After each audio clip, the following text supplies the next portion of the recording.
भनिन्छ सफलता प्राप्त गर्न ठूलो लगानी होइन, बलियो इच्छा शक्ति र निरन्तरता चाहिन्छ। विराटनगरकी समीरा अधिकारीको व्यावसायिक यात्रा यसको एउटा ज्वलन्त उदाहरण हो। 9 वर्ष अघि एउटा सानो कोठामा 10 किलो आलुबाट सुरु भएको उनको व्यवसायले आज एभरेस्ट स्न्याक्स उद्योगको पहिचान बनाएको छ। पहिला अब जब गर्दै गर्दै हैन अर्कोमा जब गरे, त्यसपछि आफ्नो व्यवसाय मेरो यो मदिरा सम्बन्धी पसल खोले। अनि त्यसपछि अहिले त्यो अब भाइले जिम्मा लगाएर अहिले 10 वर्ष जति भयो गरेको। त्यति बेला अब के गर्ने भयो। म अब काठमाडौँमा मेरो साथीहरू पनि थिए। अब यो त काठमाडौँबाटै आएको, यो उनीहरूबाटै अब अलिअलि जानकारी लिए होइन, उनीहरूले सिकायो। हुँदै अहिले अब चाहिँ राम्रो भयो। अहिले चाहिँ हामीले आलु चिप्स, कुरकुरे, फिङ्गर, निम्की यस्तै बनाइराखेका छौँ। स्टार्टिङ त यसो 5-10 किलो आलुबाट सुरु गरेको घर परिवारले नै। उनको उद्योगमा हिजो आज दैनिक 500 किलोसम्म आलुको खपत हुन्छ। उनका श्रीमान नगेन्द्र श्रेष्ठ सहित घरका सदस्यले सुरु गरेको काममा 9 जना महिलाले रोजगारी पाएका छन्। उद्योगको लगानी पनि 30 लाख माथि पुगेको छ। पहिला चाहिँ सानो नै थियो, अनि अहिले चाहिँ बढाउँदै गयौँ। हामीले 6 महिना 1 वर्ष जति चाहिँ परिवारै मिलेर गऱ्यौँ। त्यस पछाडि चाहिँ मान्छे थप्दै गयौँ। काम त त्यो प्याक गर्ने, अनि आलु तास्ने, जोख्ने, वेट गर्ने, मसला मोल्ने। अहिले लगभग 9 जना हुनुहुन्छ। महिलाहरू मात्रै छौँ हामी यहाँ।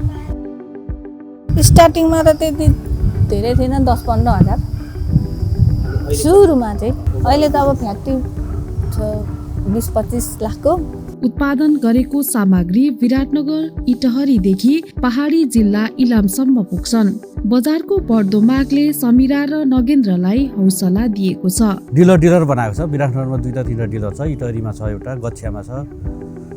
अब कहिलेकाहीँ इलामतिर पनि मौसममा पनि पठाइदिन्छु गाडीमा हालेर। माग चाहिँ अहिले मैले धान्न सकेको छुइनँ। अब अहिले मसँग प्लान्टहरू सेमी अटो मात्रै छन् होइन।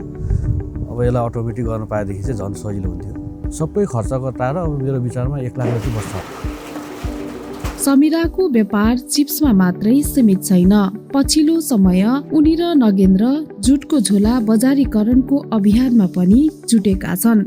यो चाहिँ वातावरण मैत्री, अब आफ्नै देशमा उत्पादन जुटको ब्याग, सनपाटको होइन, चाहिँ यसो तरकारीहरू किन्न ओर्नको लागि सजिलो हुन्छ। चाहिँ हामीले नै छपाएर बनाएको विज्ञापन पनि गर्न सकिन्छ आफ्नो लोगोहरू राखेर। यसको चाहिँ मण्डला डिजाइन भन्छ। यो काठमाडौँतिर अनि विदेशहरू पठाउने गरेको छ। यो हाम्रो आफ्नै डिजाइन। अनि कसैले अब त्यसरी आफ्नो लोगोहरू छापेन, यसरी जस्तै हामीले एभरेस्ट स्न्याक्स लेखेको छौँ नि, यसो पनि गर्न सकिन्छ। व्यावसायिक सफलताको यात्रामा समीरालाई जीवन विकास लघुवित्त वित्तीय संस्थाले सहयोग गरेको छ। जीवन विकासको सपोर्ट राम्रो छ, हामीलाई धेरै सजिलो भएको छ। जीवन विकासले नै गर्दा यो गाडीमा पनि थपियो, अनि भित्र फ्याक्ट्री 1-2वटा मेसिनहरू पनि किन्यो।